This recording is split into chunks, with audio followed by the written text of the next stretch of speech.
Hello friends, नमस्कार। जय Jagannath. Manorama recipe रे आपण मानकु स्वागत करुच्ची। आज मु आपण मानक सहित आलू पांपड़र रेसिपी शेयर करी। यही आलू पांपड़ बनवाई ना आपण को आलू बाटिबाकू पड़िबो ना सिझेबाकू पड़िबो।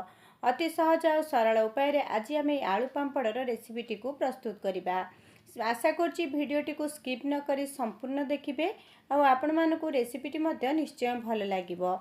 से मुझे दुईटी आलू नहीं, दुईटी आलू जगार आप तीनोटी आलू नहीं पारे।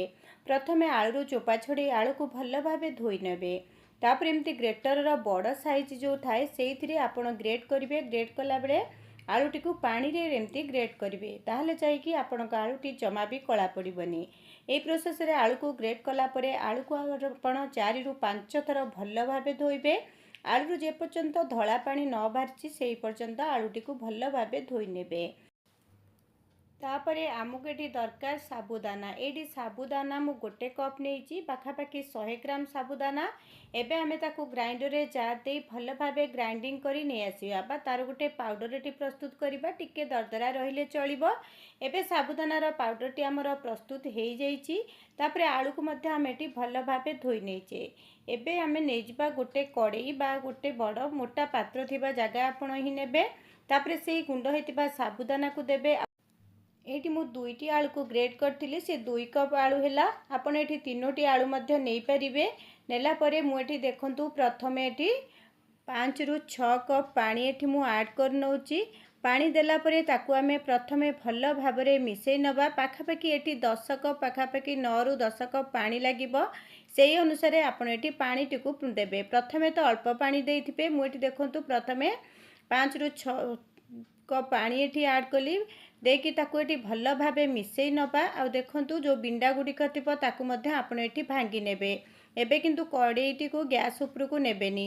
आपण एही प्रोसेस रे थरे बनातु, देखिबे बहुत भल लागिबो आ सहज उपाय मध्य एठी प्रस्तुत हो जिवो। आबे आपण आलू सिझेबाकू पड़िबनी कि बाटिबाकू पड़िबनी कि साबुदाना को पानी रे भिजेबा पई मध्य पड़िबनी। एबे मु ताकू गैस उपर रखी कंटिन्यू से आपण ताकू गोलेबे। आजिर रेसिपीटी जदि आपण मानकू भल लगे गोटे सुंदर कमेंट दबा सहित चैनल को सब्सक्राइब करने जमार भी भूलिबेनी।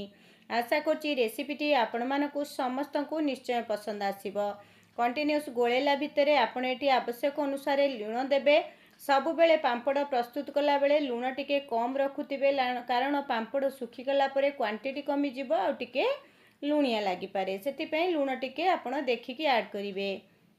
एटी देखंतु धीरे धीरे ये गाढ़ा ही आसलानी। मु साइड रे गरम पानी रखीची। एटू गरम पानी रु एबे मु एथरे 2 कप रु 3 कप पानी देली। पाखापाखि आपण एठी 10 कप पानी ही आमको लागिबो। 9 ରୁ 10 कप पानी ही लागिबो।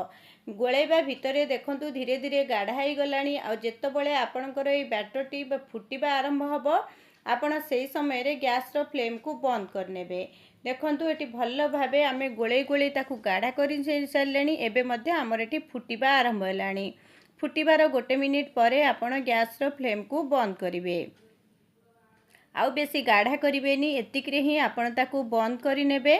बंद करनेला परे टिके स्पाइसी करबा पई सेइथरे आमे दे दबा। एठी गोटे चामच जीरा मु ऐड कली। गोटे चामच जीरा देला परे एथिरे आपण चिली फ्लेक्स मध्य देई परिबे, नले कुटा हेतिबा नाली लंका टिके देई परिबे। किंतु मु एठी देइची आधा चामच गोलमरीच गुंड। गोलमरीच गुंडटी देले खाइबा पई मध्य बहुत भल लागिबो। आपण एठी पिला मानक पई जदि प्रस्तुत करथिबे ई रागटी को आपण स्किप करि पारंती। एबे देखंतु भल भाबरे ताकू आमे मिसई नबा। आपण चाहिले किछि धळा राशि मध्य देई देबे। बेसी समय आपण ताकू रखिबेनी, कारण साबुदाना जेहेतु बहुत शीघ्र गाढ़ा हो जिवो। सांगे सांगे आपण एमती गोटे चामच रे नेबे आ ताकू गोटे गोटे चामच देई आपण पांपड़ गुड़िक प्रस्तुत करि नेबे।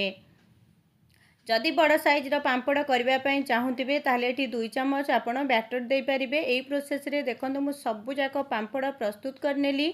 आजिर रेसिपी को आपण गोटे थर ट्राए करंतु, देखिबे बहुत टेस्टी लागिबो। आ बारंबार आपण एई सहज प्रोसेस रे ए आलूर पांपड़टी को प्रस्तुत करिवे। देखंतु एई प्रोसेस मु सबु गुड़िक प्रस्तुत कर नेउची। आपण को जदि रेसिपीटी भल लगे गोटे सुंदर कमेंट दबा सहित चैनल को सब्सक्राइब करने जमार भी भूलिबेनी। एबे पांपड़ प्रस्तुत कला परे मु 2 घंटा फैन रे छाड़ी देबी। फैन रे 2 घंटा छाड़िला परे ता ऊपर अंश टिके सुखी आसिले आमे जाई ताकू खरा रे सुखेइबा। कारण जदि आम सांगे सांगे ताकू सुखई नवा ऊपर गुड़िक ओदा थाए छात उपरे थिबा धूली गुड़िक मध्य सेथिरे लागी जाई परिबो पवन रे उड़ीकी सेतिपई टिके ऊपर अंश सुखी गला परे आपण ताकू छात उपरे नहीं सुखई नेबे। तापरे 2 दिन सुखेला परे देखंतु पांपड़ गुड़िक केते सुंदर भावे सुखी जाइछि आ पूरा कागज भली पतला पतला मध्य हेइछि। एबे ई पांपड़ गुड़ी को आपण वर्ष सारा साइति रखि परिबे कोनोसी खराब मध्य हबनी। मझिरे जदि आपण टिके टिके खरा देई देबे आपण को वर्ष सारा साइति रखि परिबे। एइठी देखंतु तेल भल भावे गरम करी मु गोटे पांपड़ देइछि पांपड़टी केड़े सुंदर भावे फुलुछि। आपण एई प्रोसेस रे गोटे थर ट्राई करंतु देखिबे समस्ते खुशी रे खाइबे आ पिला माने मध्य बहुत खुशी रे खाइबे। रेसिपीटी केमिति लागिला कमेंट करबा पई जमार भी भूलिबेनी। आ एई पांपड़ गुड़िक सागु जेहेतु आमे ऐड करचे बहुत क्रिस्पी लागिबो। साबुदाना बदल रे आपण किछि चाउलर बैटर मध्य बाटी एथिरे आपण ऐड करि परिबे। एबे सेही प्रोसेस रे सबु पांपड़ गुड़ी को आमे छाणी नबा। एठी देखंतु सबु पांपड़ गुड़िक मु किछि पांपड़ एठी छाणी नेइछि। पांपड़ गुड़िक केते क्रिस्पी हेइछि आपण देखि नियंतु आ गोटे थर घरे निश्चय ट्राई करंतु। आ केमिति लागिला कमेंट करबा पई जमार भी भूलिबेनी। आशा करछि रेसिपीटी समस्तंकु भलो लागिथिबो। रहुछि नमस्कार, जय जगन्नाथ।